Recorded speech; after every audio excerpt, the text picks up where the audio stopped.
섹시 푸드. 미국인들은 그렇게 발음 안 해. 푸드 할 때 그렇게 입술을 푸 하고 내밀면 안 돼. 그러면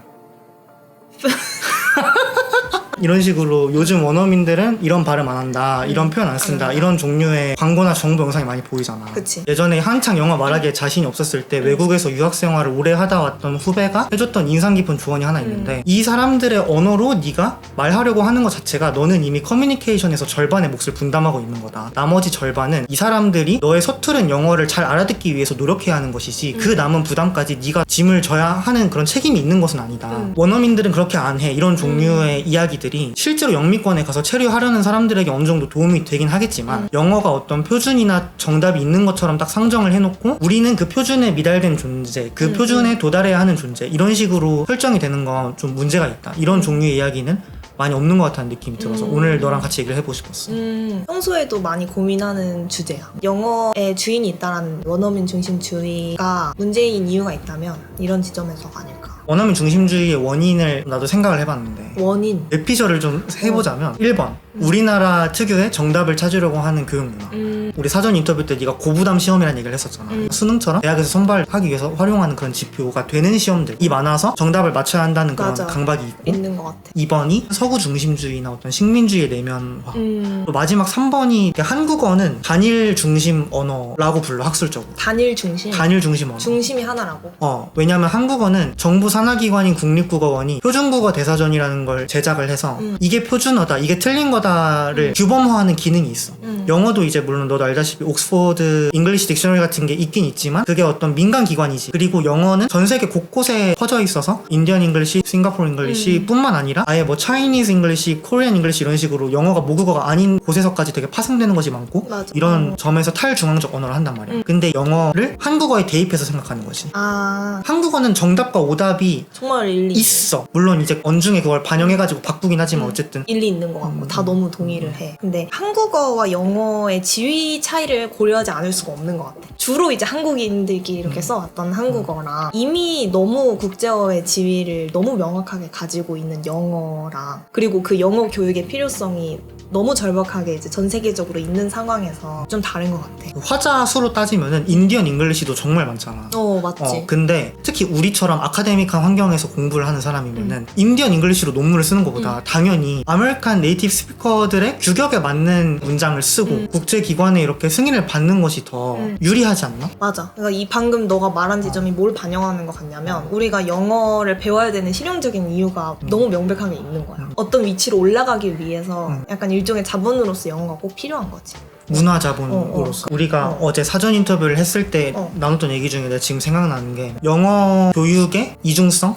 원어민 중심주의를 그러면 탈피해서 영어의 다양성을 존중하는 방향으로 우리나라 공교육이 나아가야 하느냐라는 질문에 대해서 우리가 쉽게 그렇다라고만 대답을 하기는 어렵다. 왜냐하면 당연히 공교육이 그런 다양성을 존중하는 방향으로 나아가면 좋지만 이 교육의 기능 중에 하나가 능력주의 사회에서는 계층 이동의 기회를 제공하는 거잖아. 영어라는 것이 어떤 중요한 스펙이 되는 사회에서 그 스펙이 될 수 있는 영어는 분명히 영미권 영어인데 나 같은 경우에도 집안이 넉넉하지 않았는데도 지자체 지원을 받아서 초등학교 때 호주로 2달 동안 어학연수를 갔어. 그 현상이 원어민 중심주의의 어떤 식민성을 나한테 주입시키는 일이기도 하잖아. 이 중에서 어느 한 면만 볼 수 없는 거지. 완전. 이게 정말 딜레마야. 힐러리 쟁스라는 리터러시 연구가가 있거든. 근데 그 사람이 접근성의 딜레마라고 하면서 이런 얘기를 했어. 전방에 있는 학생들에게 중심부의 것을 가르치지 않으면 그들이 중심부로 이동할 수 있는 기회 자체를 차단하는 거니까 문제적이고, 하지만 거꾸로 중심부의 것들을 너무나 이제 강요를 하면 그들의 것을 우리가 보지 않고 중심부의 것을 주입하는 식이 되잖아. 정체성을 탈각시킬 수 있는 거지. 그럴 수 있지. 그래서 그 사람이 이런 딜레마의 상황에서 그러면 우리는 무엇을 할 수 있으냐라고 했을 때 난 항상 이런 부분에 주목해야 된다고 생각을 하는데, 중심부의 것을 배우고 가르치면서도 중심부와 이제 주변부를 나눈다는 것에서 이미 어떤 권력의 다이내믹을 상정을 하는 거잖아. 그 권력을 학생들이 충분히 인식을 하고 그것에 대해서 이야기할 수 있고, 또는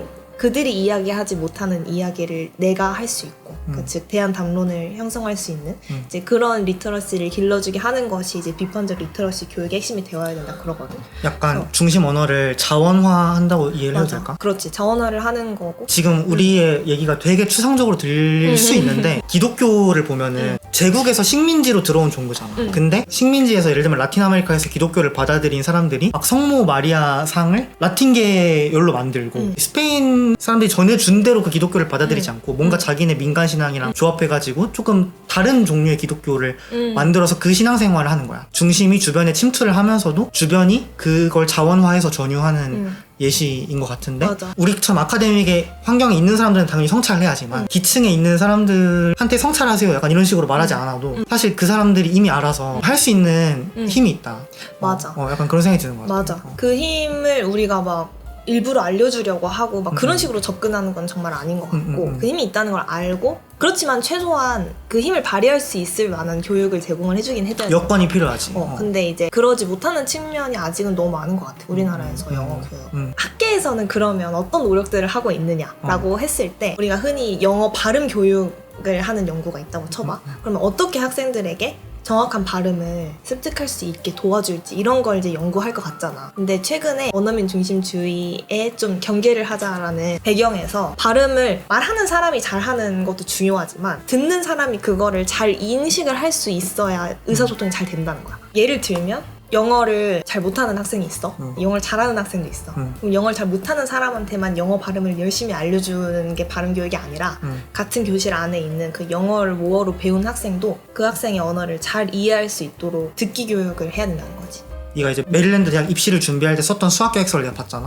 거기서 이제 인상 깊었던 이야기가 학업 동기가 낮은 조선족 학생이 많은 교육 환경에 배치된 영어 교사에 대한 연구를 했지. 그게 나한테 되게 신선했던 지점이 한국의 영어 교육이라고 하면 한국인들만 있는 이제 교실에서 한국어로 뭐 사과는 애플입니다. 뭐 이렇게 가르치는 그런 교실을 많이 상상을 하는데 맞아. 언어를 배우고 있는 학생들이 한국어 같이 단일한 언어의 화자가 아니라면 그때 교실이 어떤 풍경이 되는지에 대해서 상상을 해본 적이 한 번도 없는 거야. 생각해보면 우리 나왔던 중학교에도 외국에 오래 살다 와서 영어를 되게 잘하는데 한국어를 잘 못해가지고 수업을 잘 못 알아듣고 시험을 보면은 그 한국어 발문을 잘 이해를 못해서 문제를 틀린 학생이 있었잖아. 그거에 좀 더 확장된 버전 같다는 생각을 했어. 맞아. 넌 그 생각을 딱 했구나. 나도 되게 공감이 되고 우리 지도 교수님이 하고 계신 연구가 되게 그거랑 비슷해. 다문화 학교에 가서 연구를 하는 건데 평가를 그들의 이제 모어랑 한국어로 같이 주는 거야.